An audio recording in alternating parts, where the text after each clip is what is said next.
তিন জায়গায় প্রয়োজনে মিথ্যা বলা যায়।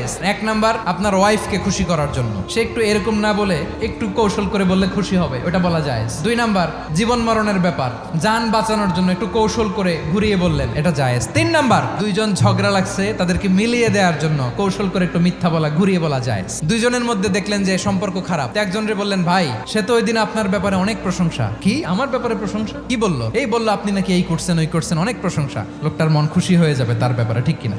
আবার তার সাথে যার ঝগড়া, ওরে যে বলুন, ভাই ওই দিন তো সে আপনার অনেক অ্যাপ্রিসিয়েশন করলো, অনেক, সে তো অবাক, কি রে বলে কি? এই যে দুইজনের ব্যাপারে দুইজনের একটু ভালো ভালো কথা বলে দিচ্ছেন, একদিন দেখবেন রাস্তা দিয়ে হাঁটার সময় একে অপরকে সালাম দিয়ে ফেলছে, সালাম দিয়ে বুকে জড়ায় ধরছে, আছে না নাই? আবার মিলমিশ হয়ে গেছে। কিন্তু আমাদের স্বভাব হইলো, দুই প্রতিবেশী যদি একসাথে বসে একসাথে হাঁটে, দূর থেকে দেখলে আমাদের জলে, আছে না নাই? ঘটনা কি? এই দুইটার মধ্যে এত মিল কে? এই দুইটার মধ্যে গিরিঙ্গি লাগানো যায় কিভাবে?